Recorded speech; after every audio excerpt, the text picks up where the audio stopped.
Welcome back, everyone. My name is Sam. And I'm Melissa. I grew up in the FLDS community. It is a polygamous group run by Warren Jeffs, and I moved out when I was 18 years old. I was raised LDS. Sam and I have been married for 9 years and have 2 awesome kiddos. Yes, we do. We want to quickly thank our donors and YouTube members and announce that we, after many years of people wondering if we had one, finally started a Patreon. Yes, for years when people have asked, we just weren't sure what kind of things we wanted to offer as extra goodies on Patreon. And so it was just kind of hard for us to narrow it down. But we do have some exciting things over there, ad-free videos, live chats. And then most excitedly, Sam has been starting to work on writing his book and his story. And so there is a tier there as well where you can go, and every single week we're going to give a rough draft page of his book. So you can kind of be there in his book journey with him. Yeah, this is kind of me going out of my comfort zone here, writing this book that I've been talking about doing, and we've been talking about doing for a long time. Mm-hmm. But I think it'll be a lot of fun. It's cool to sit down and start writing this and coming up with ideas, because a book comes with so much more detail. Mm-hmm. And so it's really caused me to think a lot about my experiences and not being put on the spot necessarily, so I can think a little bit more in detail. So very excited to share that with you. Just a rough draft for the time, but at least you can get a sneak peek into what is coming. Yeah, so we'll leave a link below if you are interested in that Patreon. Yeah. And we are back at it with Fresh Eyes on Sister Wives, season 9. It's kind of weird. I can't believe we're like halfway through at this point, because we've already done season 18 and now we're at season 9. And this season had a lot of stuff that had gotten brought up to us from the very beginning that we were constantly told, you guys do not know enough about the Brown family if you don't know these things. And we agree, by the way, that we did not know. But also, we tried not to go and like look into these things ahead of time, because we really did want it to be fresh eyes. So this is our first time. You know, at the end of the last season 8, we're hearing about the divorce that Mary does, but this is our first time seeing about the adoption. I mean, a couple of the main things were a huge storyline was the adoption process, how long that took, everything that goes into that. A lot about Janelle and Mary's relationship, them trying to fix it. Christine and Cody's relationship, and then the big one at the end with Mary being catfished. Right. And I do want to just point out really quick, I know that we've said this before, but our main purpose with this is comparing experiences within the polygamous lifestyle of the sister wives to that I'm familiar with, and other polygamous groups that we have talked with and are familiar with. So that's kind of the main purpose, is to dive into that. But along the way, of course, we can't help but mention some of the other just normal life things that come along, because they're very interesting to us as well. And they bring up like a huge dynamic of the Brown family. Like I said, from the very beginning, when we first started covering in the current season, people were like, you need to know about the divorce and about the adoption process, and you need to know about the catfishing. And we're like, we're going through these seasons as fast as we can. So we'll catch up. But getting straight into it. I mean, like I said, one of the main things was just about the whole adoption process, about the divorce being finalized. Obviously, Mary seems to have a hard emotional time. And religiously, we kind of wanted to touch on that, because Sam and I were talking about the fact that even though all of these wives have this spiritual marriage to them, still the idea and the word like divorce, I feel like in polygamous groups or within Mormonism at all, like divorce is looked at as a very bad thing. And I think Cody mentioned that a couple times. He's like, it's just the word. Like, we know that the spiritual marriage is still there, but the word divorce is like so huge. And so you can tell over and over for Mary how hard that word is, even while they're trusting in this spiritual marriage that they have. Right. And it makes sense. I mean, even if, yes, you can say over and over again that it's just about the spiritual marriages, that it's just about the kids, it's for the family, it's for all of this. But I mean, I don't know. I mean, maybe if they were only ever spiritually married, that'd be one thing. But Mary went through this process of legally marrying Cody, and she was the first one. It was her and Cody against the world, right? So then to get that legal divorce, that would definitely cause some questions and some concerns in your mind, which I don't doubt that for a second. But it was, of course, even Mary mentioned many times it was just for the kids, so that they could legally adopt them. And that was, I guess, that I can see where they were coming from on that side of it as well. I do have to say there was a monumental occasion that happened for Sam and I when we watched this, and this was agreeing with Cody for I think one of the very first times where there was a couple moments where I was like, oh, that feels kind of weird to like agree with Cody when he talked about the fact that he didn't want his marriage. To Robin to be like this big celebration, or they didn't want to turn into a second wedding. And I was like, I agree with Cody, and I don't know how that feels, but I have to admit it publicly on YouTube now that there was a time. There was one event. There was a time or two in this season that, it seemed like he was being logical and, maybe overly controlling in his opinions and what he wanted to get done. But it seemed like the right thing to do. And it's interesting to me. We would love to hear your opinions on this, by the way. But it's interesting that Christine wanted to, and some of the other wives too, even Robin mentioned at one point, wanted to kind of have a big event for the marriage, involve the kids, involve the other wives in that. And I don't know. Since they weren't looking at it as a marriage, it was just this legal document just to be able to legally adopt the kids, I don't really see the point in a big celebration. So that's what we're talking about. We agree with Cody and just trying to have something small and get it over with. Yep, definitely. So that was, as it went through, there were many, many episodes just talking about the full process of that, all the legal stuff, their biological father having to sign over rights, and just everything that was entailed with that. So that was a very big storyline throughout it. We definitely got a couple glimpses into more of the relationships between the sister wives, between Mary and Janelle. Janelle coming in and saying, hey, will you work on this with me? Talking about how she had rejected Mary multiple times. So you kind of see like more of that history. And then again with Christine and Cody going on their anniversary trip with a counselor. Yay. Yay, so much fun. Can you imagine? It was like awkward to watch too. You're like, okay, you're going to go like on a romantic stroll along the beach and like bring your therapist so that you can have like a meaningful conversation. I love the short clips of the therapist riding with them in their convertible car in near the beach and just bringing the therapist along. But if that's what you got to do, then that's what you got to do. They are obviously, or were, well, now we know more, but at that time they were in a very difficult spot.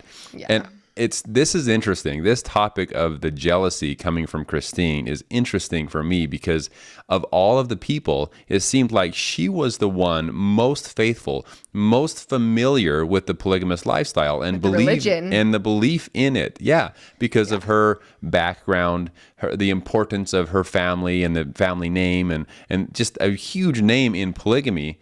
So the fact that she's the one that's having the trouble with jealousy, what did you think about that? Well, she even admits, she's like, I didn't realize that this would be me. I didn't realize that I would be so jealous, And I think that it definitely showed their intentions. I feel like they did get to the root of some of their problems on that trip, or at least it was very apparent to all the rest of us too, that I think Cody, and it kind of gives insight into how a man would have to go about the idea of plural wives.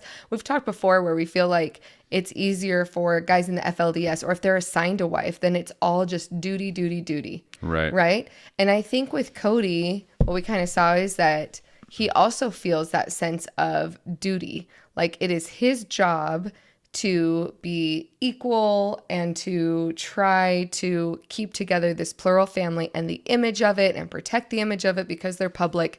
And it's all about like the perception of everybody else and trying to keep this unit.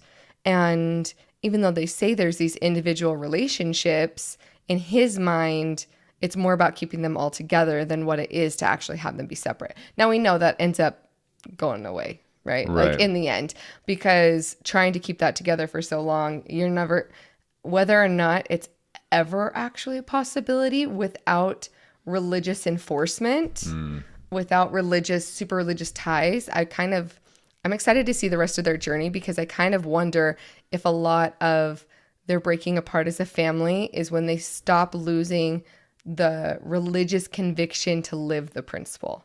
Once it just becomes a principle and you don't have the religious conviction behind it, is that going to be enough to overcome the jealousies, to overcome all the problems that you're told are part of polygamy? Because they even think that, like, all Mormonism, it's supposed to be this trial of faith and this trial to help you overcome your weaknesses as a human and all those type of things. And if you don't have the religious stick, I don't know. Yeah, it's always talked about how polygamy is the natural way of life, like you look at the animal kingdom. I mean, Cody. And well, he's not the only one that said that. I mean, of course, true. Yeah. I grew up in the lifestyle. And so, of course, I'm going to hear a lot of people trying to say things positively about it. Yeah. So I heard the whole animal kingdom thing many a times growing up. But it's interesting because if it was the natural way of things, wouldn't women naturally not be jealous? I would feel or in the animal kingdom, are the lionesses of the world attacking each other and hating each other because they're sharing the same lion, right? Maybe they don't like it either, and that's just, they don't have any choice. Right. Yeah, if you look at I grew up with chickens. I'm sorry. Why am I even talking about this? I grew up with chickens. And like you would see all the hens getting along, and it was always the rooster that was the one pecking at them and fighting with them and trying to be in charge, right? And so I don't know. It's saying the men are the root of the women's problems. All I'm saying is that it seems like humans are born differently. Or maybe the society over the hundreds of years, society norms have changed the way that we think about things and that we act and react to certain things. Because it definitely does not seem like it's natural for women to share the same man in most cases. Yeah, that's an interesting one. Yeah. Yeah. The next, well, not next, but another big topic throughout this one was Maddie wanting to become a member of the Church of Jesus Christ of Latter-day Saints, mainstream Mormon church. And oh my gosh, this is the one that we were probably most excited to get into as we were watching this because Sam has direct experience. I can speak for, yes, exactly kind of what she went through, but my experience was very different, and we'll get into that. But it was very interesting to see how Maddie's experience turned out for her. Well, when they moved her to Utah State to begin with, Logan, Utah has a very high population of LDS people. Okay, very, very. So even when we saw them move her up there, and I think the parents were like, oh, we're curious if they're going to have if there's going to be a lot of influence. Sam and I looked at each other and we're like, absolutely. Absolutely. She's going to have roommates who are LDS. They're going to invite the missionaries over. That's very the typical routine. And that's exactly what happened. Yep. The missionaries came over. She went to church. She felt like she belonged. Now, something to remember is that between all of these Mormonism groups, whether it's fundamental or it's mainstream, the root and the core of it is the same. So you still have a fundamental belief in Joseph Smith as a prophet and in the Book of Mormon and in all of those foundational doctrines. And so for someone to feel comfortable from the FLDS or from the AUB in her case into the LDS, it makes sense as far as that goes if you haven't had trauma, religious trauma leaving your religion. So in Maddie's case, she didn't have any kind of trauma or anything that was pushing her away from the AUB, right? She just had the inviting into something else that's very familiar, but gets rid of the polygamy, which she was never a fan of. Right. So what did you think as you watched Maddie's story? Well, I found it very interesting because, well, first of all, it wasn't surprising. A lot of times people ask me, they say, how in the world could you go from, I'll just use their words, one cult to another, right? How could you leave this and jump right back into another religion that's so similar to what you escaped? Well, first of all, I didn't really escape the FLDS church. I chose to leave because of certain rules and certain things that I just didn't agree with and didn't want to live my life that way. Like Maddie, exactly. Yeah. And was immediately introduced to the mainstream LDS church by a very wonderful and loving family that took me in and invited me to church, invited the missionaries over, invited me to be a part of what was and is the most important thing in their life, which is their spiritual belief. Just like Maddie's roommate. Right. You just have to keep drawing these parallels. Just that it's very similar, right? And then I immediately, and you have to remember, I didn't come from the big, wide, free world, backpacking through Europe or something. I came from the FLDS bubble. So in my eyes, the mainstream LDS church was the big, wide freedom world with no rules and restrictions. Yeah. Compared to where I just came from. And so in my eyes, it was like, oh, wow. First of all, wonderful people that I just met. Second of all, I am very familiar. This feels good. The importance of family, the importance of what comes in the next life and living a good life here, good values, all these different things. Very familiar. And it kind of was like almost like my home away from home that I needed so desperately in those early years after being, I don't know how to say it, but I guess shunned from my family, not really welcome back after making that decision. So it was very easy for me to say, yes, this feels like the right thing for me. And I still will admit that at that time, even though my beliefs may have changed at this point, at that time, it was what was best for me in my life. Yeah. It helped me. It gave me a purpose. It gave me something to point me in a direction where I felt like I was going somewhere in my life where I didn't really have that. I just was kind of lost, I guess you could say, without my family at the time. Yeah. Now at this point, I mean, Maddie kind of shared a little bit of the process, and Sam can speak to this, but she was talking about the fact that the mission president was the person who was kind of facilitating whether or not she could be baptized and was reaching to higher ups. Now, I don't know if it had changed by the time that Maddie was trying to become a member. Was it already changed? It changed. Sam had to meet with an apostle, which, I mean, you have the prophet and his counselors, and then you have 12 apostles. So we're talking the highest leadership in the church, top 15 men in the church. And Sam had to have a meeting with them in order to be baptized. Do you want to share what that meeting was like? Yes. So I didn't realize at the time how big of a deal it was. I was used to the FLDS where I had been in the home of and visited, spoke with, shook hands multiple times with the prophet of the FLDS church. So when I was invited to go and meet with Elder Holland, an apostle of the mainstream LDS church, I was like, okay, cool. He's not like the main guy, but I mean, he's close up there. In my mind, that's what I was thinking. In the church, like to meet one of the apostles is like a huge, huge honor. Right. And so it was me and one of my brothers. We both, he left multiple months after me, but we both took the missionary discussions together and both decided to join the church together. And so we both went together up to meet with Elder Holland, and it was almost like our baptismal interview in a way. It wasn't the exact questions, but it was Elder Holland was wanting to speak with us to make sure that we understood why polygamy was put to an end, to make sure that we understood the difference between the FLDS church and the mainstream LDS church, and that those lines wouldn't be blurred. And of course, to answer any questions that we might have. So did they ask you to, and this is where it got muddy for Maddie, is, they told her not to participate in the AUB like church. So she wasn't doing church with her family when she was visiting and things like that.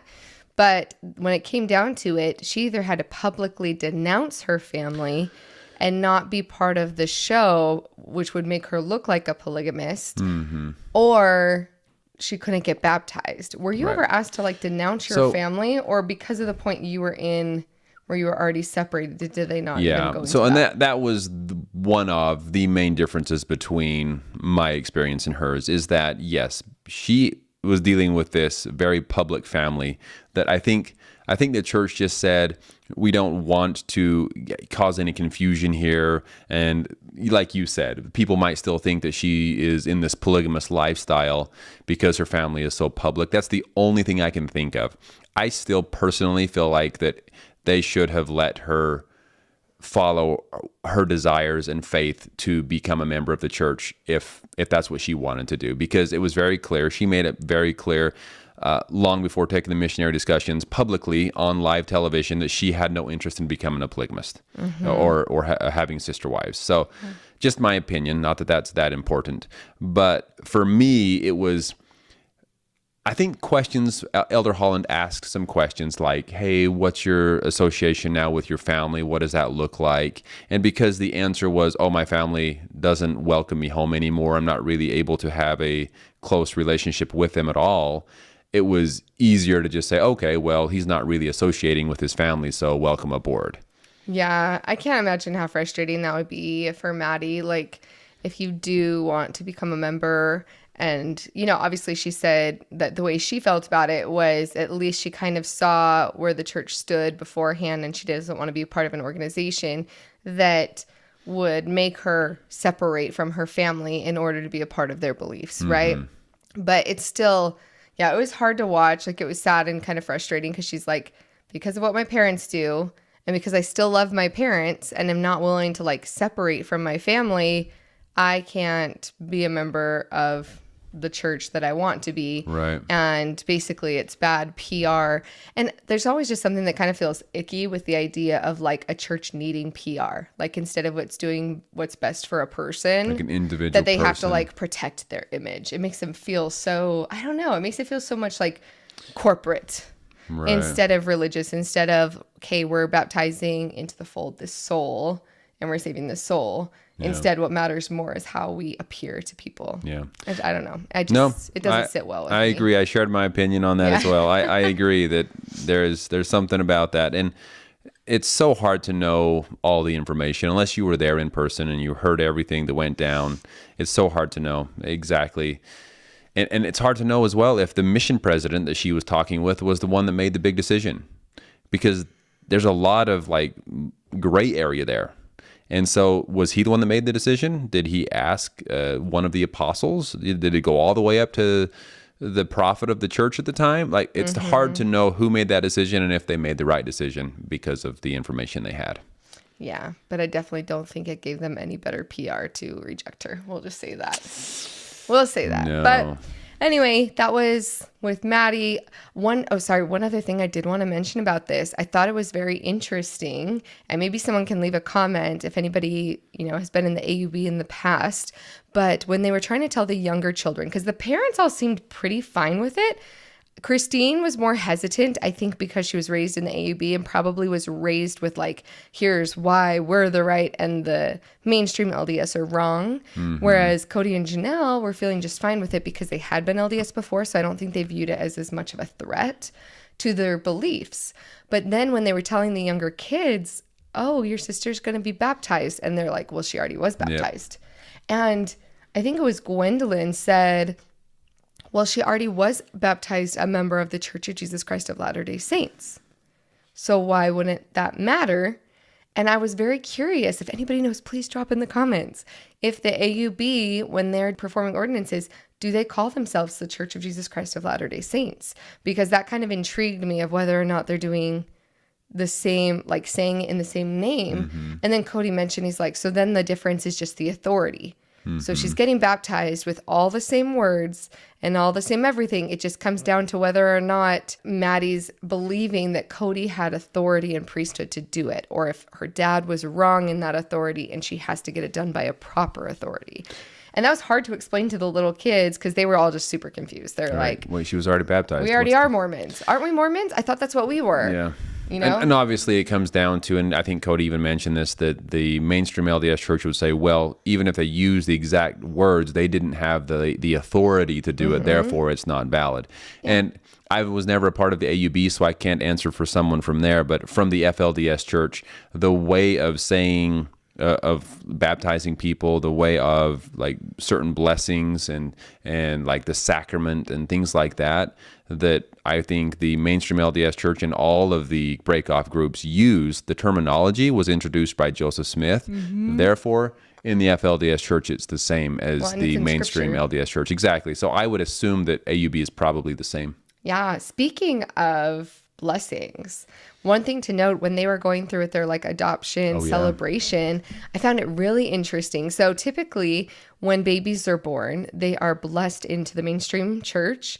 And typically it's the father, if they're a worthy priesthood holder, will bless the baby with surrounding men that hold priesthood, that like members of the family and stuff will come. And then they will bless this baby and give the baby a name and a blessing for them to be on the records of the church.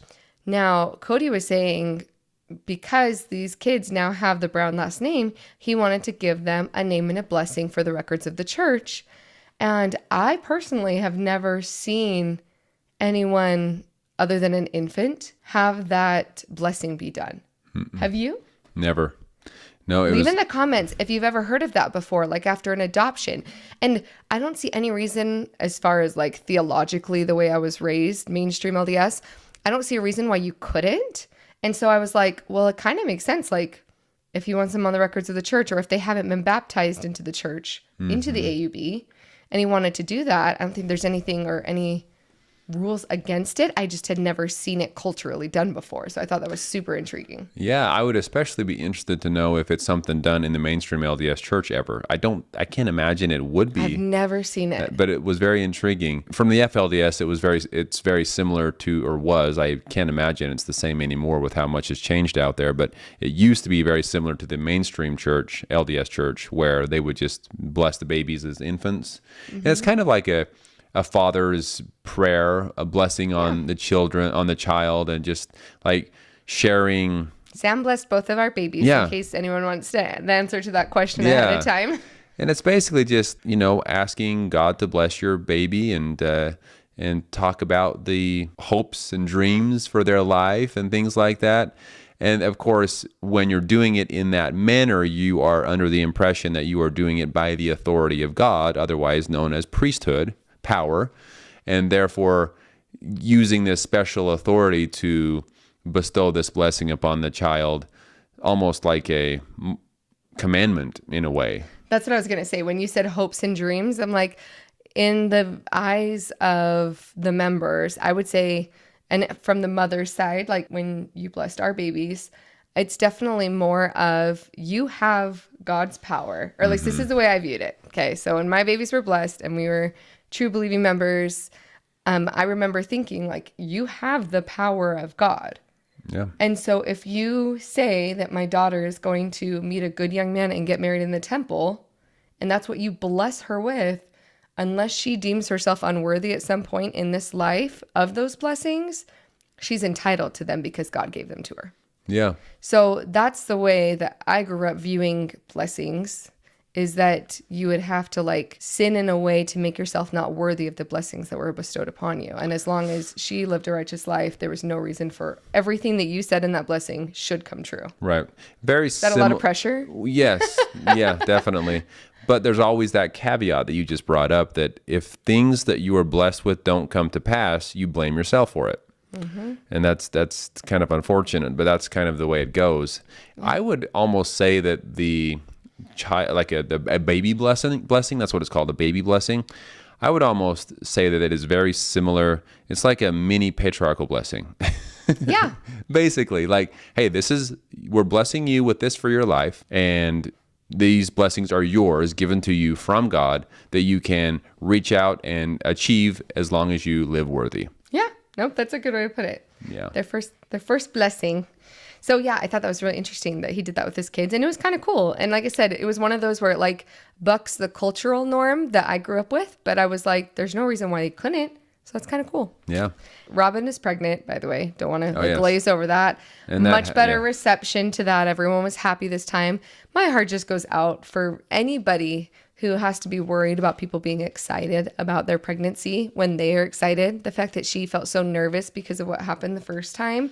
And there's so many times that Robin says, but I know it's a hard life, but if it wasn't for plural marriage, like no other woman could experience what I'm experiencing, right? She said that multiple times, like with the divorce, like no one could understand the love of a sister wife for another sister wife for this and that. And there are so many moments where like in this, I wanted to be like, Robin, you can't understand what it's like to be in a monogamous relationship where if you and your husband are excited, you don't have to worry what other wives of him think about it and have to be worried about jealousy, and you can just actually have joy in that moment. Right. Like a plural wife would never understand what the joy a monogamous feels when she gets like, it's so funny when she says that. And I'm like, there's plenty of things that I think the opposite. Right. Way. But that you would never, Robin. And I don't wish it upon her. Robin was married before to a man when she was the only wife before she married Cody. So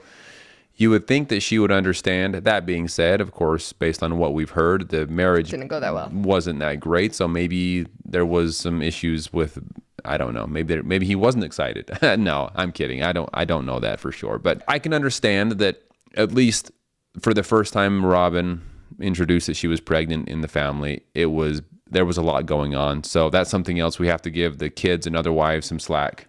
Yeah, there was a lot going on. She was new to the family. They were trying to move out of Utah. There was just a lot going on. So I don't know. Either way, I just feel bad for any plural wife. There are certain things that just breaks my heart for them because they think that is what God wants for them, or just, again, and this is coming from me as a monogamist, right? So the same way that they look at me and think she can never feel the joy that I feel in a plural marriage, there's times where I feel the exact same way, the opposite way, where I'm like, that makes me feel so sad for you in that plural marriage. Mm-hmm. And that's part of life experience, right? Like, that's life. You look at other people and you think, oh, I wish it wasn't like that for them. And they look at you and go, I wish it wasn't like that for them. So just one example of it. Yeah. But at the very end, they did have a great trip to Alaska. Which is very rare for them to have a very solid vacation. This time they chose to not do the RV, and that's why it went well. Very smart. Caleb asked Cody if he can marry Maddie, and at the very end of the season is when Mary, I can't even say she shared, because at the end of the season, like at the actual dinner, she just says, I need to find myself, and there's something wrong, and everybody's like, we know there's something wrong, tell us about it, and she doesn't, right? And then in the tell-all, obviously a lot unfolded. And you could tell by her discomfort, there's definitely feelings in the tell-all of like that there was extortion and that she was kind of being stalked and that there was a lot of harm being done to her. But you could still tell in the tell-all, I'm very curious to see in the next season what comes out, because you could tell she didn't want to share the whole story. Right. Like she kept saying, oh, this was a friend. She held back a lot. And Tamara, the interviewer for the tell-all, I think even said, you know, he's like, Cody was saying, oh, it's just flirting. It's no harm. And Tamara's like, well, she said that she loved this person. And Mary was like, well, it wasn't a person, so it doesn't matter. And Tamara's like, but she thought you didn't know that it was that it wasn't a person at that time when you had those feelings. So I feel like there's so much more to unpack that we're going to see in the next season. But then after the things that have been leaked now that we know, I don't know. It's weird. I feel like there's a lot that's not being said 100%. Based on some of the things that she said in the voice messages that she was told to leave. And it's just... I'm sure so many of you have deep dived more than us. Yeah. Because again, we've been trying not to too much, but there's got to be more. But it's weird. And we, from the very beginning, they kept talking about, she made all these phone calls and was always talking to this guy. So did he just have did she have something on her phone that made it sound like that she was a man? And if so, it must have been pretty high quality. Did she have an accomplice? Or an accomplice? And I'm guessing when Mary said that she met the hacker, that she was just meeting this guy or this supposed guy. It was this one person doing everything, it seemed like. So we have so many questions about what was going on there, but we don't mind when you leak stuff to us. So put it in the comments below what you know, and then we will keep our fresh eyes and we'll try to just keep it to like what we hear from you. And then going into the next season, I know there's going to be follow-up to that, because I think right now, like in the tell-all, they were all kind of like, Mary's this victim of people trying to take advantage of her and break up our family. And Janelle's mad, and Christine, like everybody's ready to fight for Mary. And Cody's like, well, if she flirted, it's no big deal. They were trying to manipulate her. And then now it's like, I'm like, but she's not telling everything, and you can just feel it. And so we will see what actually unfolds. And the one thing we do know is that clear in season 18, like Cody wants nothing to do with her because of it, as far as a romantic relationship. So obviously whatever he finds out later is going to be bad enough for him to be like, I'm donezo.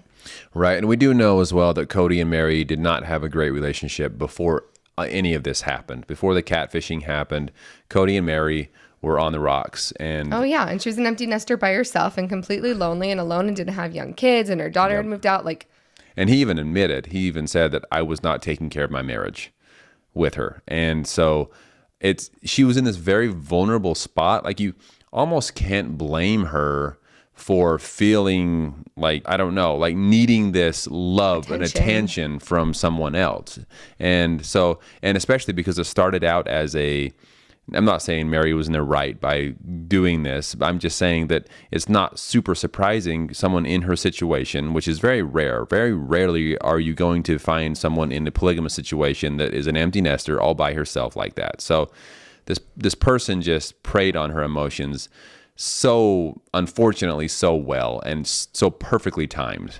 Yeah, so definitely a lot more to uncover and unpack there. So we'll see what gets brought up in the next season and kind of how that, I think, is going to be the beginning of the end for Cody and Mary. I mean, like I said, the signs were already there, but I think it's going to kind of seal the deal. So we'll see, though. We'll see if they try to fix their marriage, at least temporarily. Maybe they fight for each other for a while, and I guess we'll find out soon enough. Yes. And if you'd like to hear more of what it was like for Sam to grow up in polygamy, please like and subscribe. Yes. Thank you all so much for being here with us again today. We look forward to talking with you soon. Talk to y'all soon.